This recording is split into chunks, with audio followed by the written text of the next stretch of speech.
Здравствуйте, дорогие друзья! Я приветствую вас на канале «Жизнь после жизни есть, я знаю», который посвящен доказательствам жизни после смерти и устройству потустороннего мира, куда каждый из нас попадает по завершении своего земного пути, где и воссоединяется с ранее усопшими родными и любимыми и продолжает бесконечное путешествие по нашей прекрасной и удивительной Вселенной.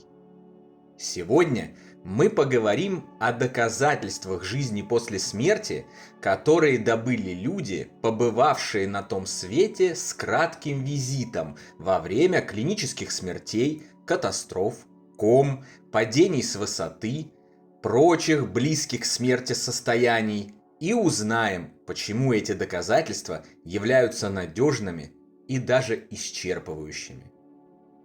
Одним из самых наглядных, глубоко изученных и качественно описанных доказательств продолжения жизни после смерти биологического тела являются околосмертные переживания огромного количества людей, побывавших в состоянии клинической смерти, комы или приблизившихся к умиранию настолько, что это казалось неизбежным. Околосмертный опыт, околосмертное переживание или сокращенно ОСП – это состояние сознания, при котором люди, а вероятнее всего и животные, переживая события, угрожающие жизни, на короткое время оказываются на так называемом том свете, а затем возвращаются оттуда вследствие реанимации и спасения их тел, получая возможность поделиться потрясающей информацией об этом. Несмотря на то, что скептики и многие так называемые ученые отмахиваются от этого явления, по уже описанным в предыдущих лекциях причинам не желают углубляться в его познание, называя его просто галлюцинациями умирающего мозга, на самом деле все обстоит ровным счетом наоборот. Благодаря литературе и скрупулезным исследованиям ученых и врачей, ссылками на которые мы поделились с вами в любой нашей книге цикла «Жизнь после жизни есть, я знаю», а также в нашем одноименном телеграм-канале, очевидно, что ОСП не является галлюцинацией, работой мозга или каким-либо другим проявлением физической или биологической природы. И вот что мы о нем знаем. Мы знаем, что околосмертные переживания случаются в мировом масштабе, по всей планете, с миллионами людей ежегодно, и нет народов, социальных групп или сообществ, внутри которых ОСП бы не случалось. Они могут случиться с любым живущим, независимо от строения его личности, его происхождения, места жительства, вероисповедания, цвета кожи, пола, роста, веса, политических предпочтений и любых других различий, какие только можно придумать или вообразить.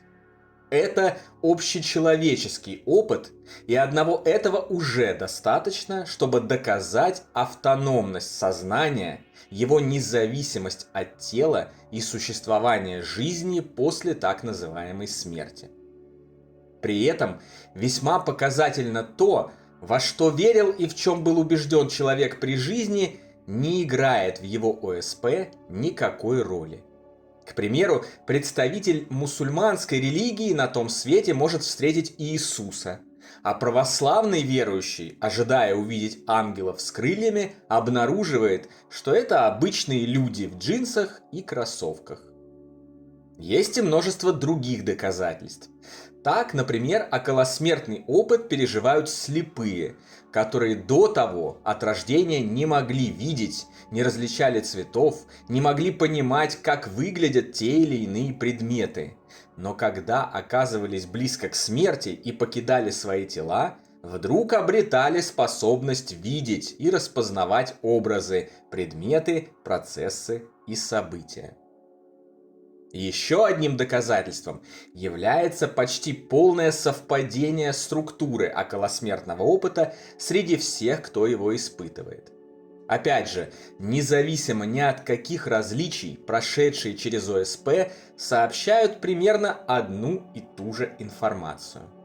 Она может быть сообщена разными словами и метафорами, словоформами и конструкциями, но представляет собой рассказ об одном и том же. Визит на тот свет всегда развивается одним и тем же путем, с одними и теми же компонентами, коих может быть больше или меньше, но они одинаковы.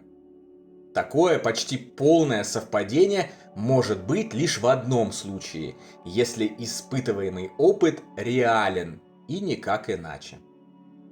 Если произошло событие, в результате которого человек оказался близко к смерти, будь то клиническая смерть, глубокая кома, катастрофа, падение с большой высоты и прочее, чаще всего он слышит странный жужжащий звук и затем выходит из своего тела. Он видит это, кажущееся мертвым тело, со стороны, обозревает все происходящие вокруг него события. Например, видит машину скорой помощи и пытающихся реанимировать его тело медицинских работников, или суетящихся и паникующих друзей и родных. Внезапно он обнаруживает, что не может с ними взаимодействовать. Они не видят и не слышат его. Его руки проходят сквозь них и все остальные предметы окружающего мира. Мир вокруг вроде бы такой же, привычный по времени обитания в теле, но слегка отличается. Человек осознает, что его сознание теперь работает по-другому. Оно значительно расширилось и получило в свое распоряжение новые способности.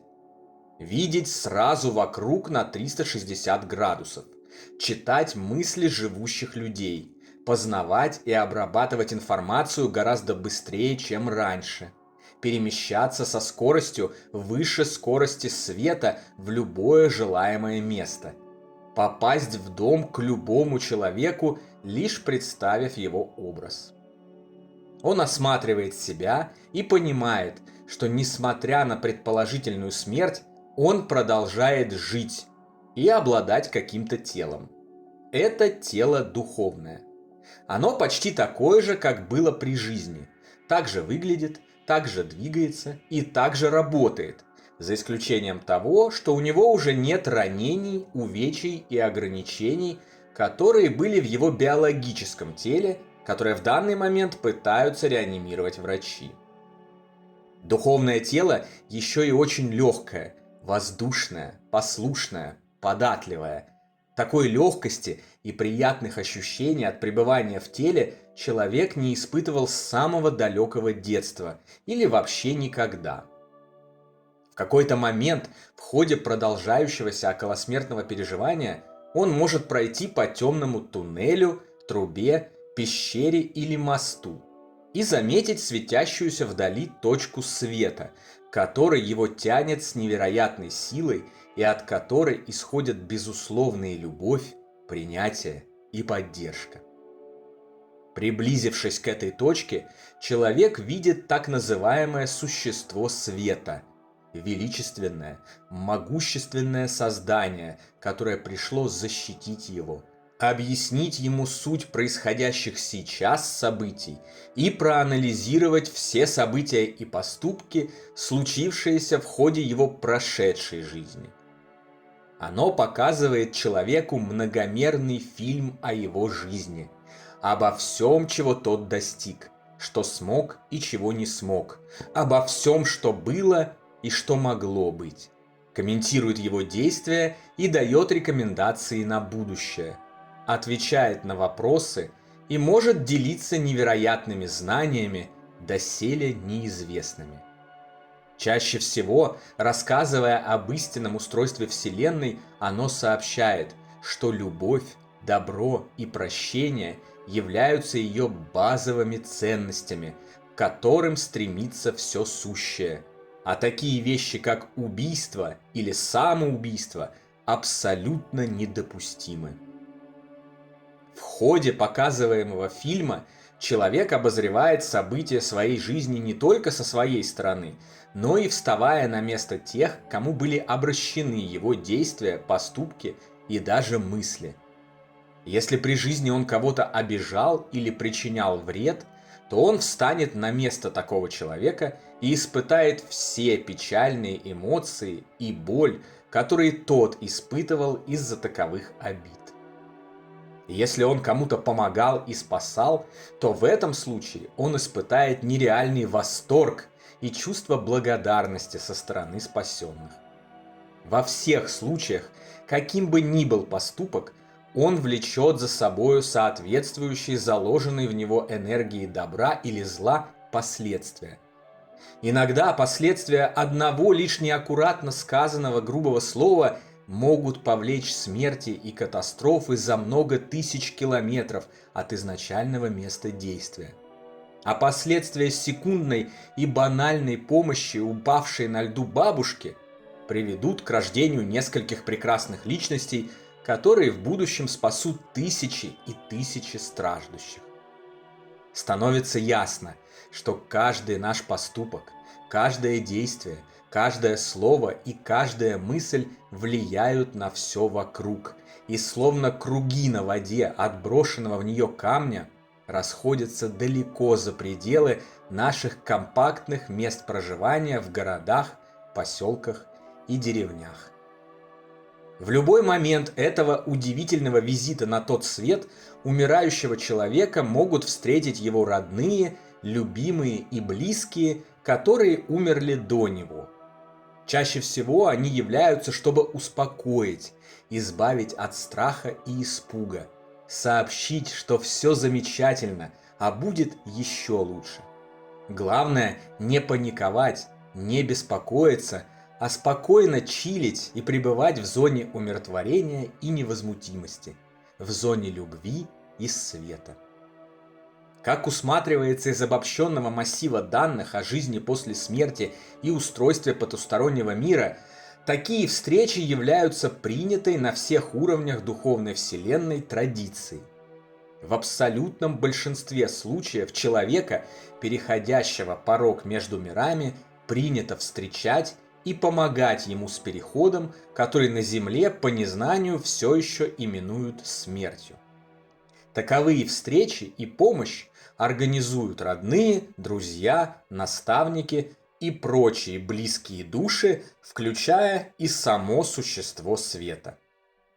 Изредка это диктуется потребностью разрешить былые конфликты, возникшие при жизни, попросить о прощении и примириться, чтобы не осложнять дальнейший путь никому из вовлеченных.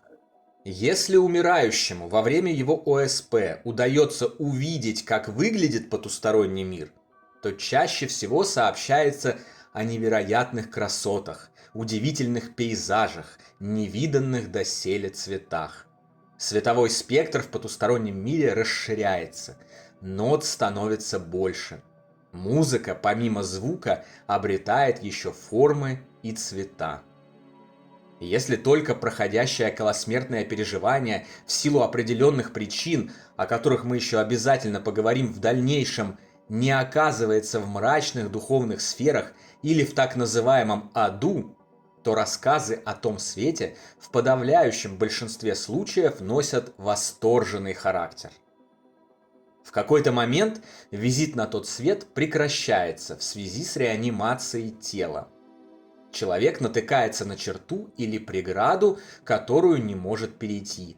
Его родные и близкие, а также существо света сообщают ему, что перейдя эту черту, он уже не сможет вернуться обратно. Только ему решать, переходить эту черту или нет. Но если есть такая возможность, во всех случаях они рекомендуют ему дожить свою жизнь до конца, доделать все важное и дорешать все задачи. Доиграть свою игру, совершить как можно больше добрых дел, наслаждаться каждой секундой и возвращаться тогда, когда придет час для естественной смерти. Счастливая встреча с любимыми никуда не убежит. А вот возможность для добрых дел на земле, помощи человечеству и движения всей планеты вперед к свету и справедливости бесценно. В этот момент, как правило, духовные области меркнут, и человек с огромной неохотой возвращается в свое биологическое тело, часто испытывая чувство разочарования и недовольства этим жутко неудобным, болеющим, испытывающим боли и страдания материальным обиталищем духа. Но затем понимает, что существо света и его близкие были правы, и нужно жить, создавая все больше смыслов, добрых дел, прекрасных причин и соответствующих им последствий. В абсолютном большинстве случаев, и это подтверждается официальной статистикой, собранной исследователями, с момента его возвращения в плотный мир личность человека меняется. Он становится добрее, спокойнее, перестает остро реагировать на разнообразные события материального мира. Он избавляется от стресса, тревог, страхов и, главным образом, от страха смерти. Он осознает важность любви и ее распространения на протяжении жизни вместо концентрации на злобе, ненависти и прочих негативных чувствах. Часто прошедшие через ОСП бросают старые работы и посвящают себя благотворительной деятельности или реализации своих творческих талантов. Они отказываются от власти денег и фиксации на них, становятся свободными от пут материи и живут на полную, употребляя свою жизнь на благо родных, близких и всех остальных, живущих во Вселенной. Вот это влияние, пожалуй, является главным доказательством реальности околосмертных переживаний. Ведь очевидно, не может как-либо влиять то, чего не существует.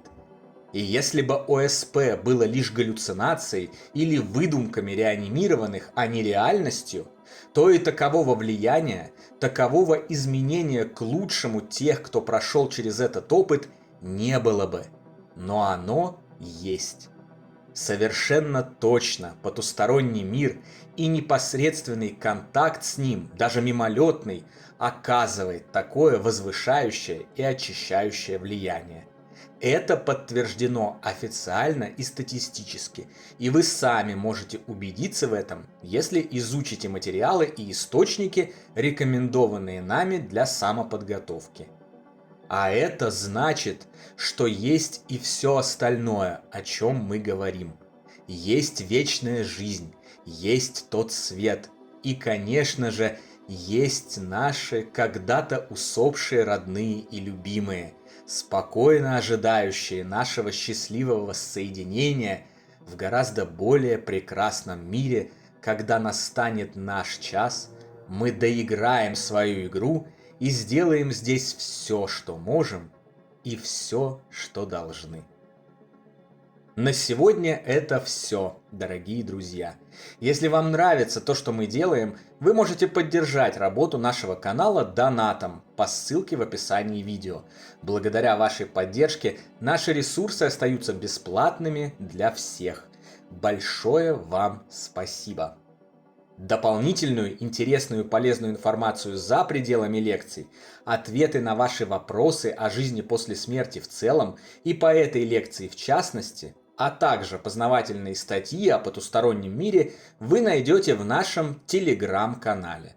Ссылка на него, как всегда, в описании видео и на экране. Добро пожаловать! Встречаемся на следующей лекции здесь же, на нашем YouTube-канале. А пока всего вам самого лучшего, волшебного и замечательного.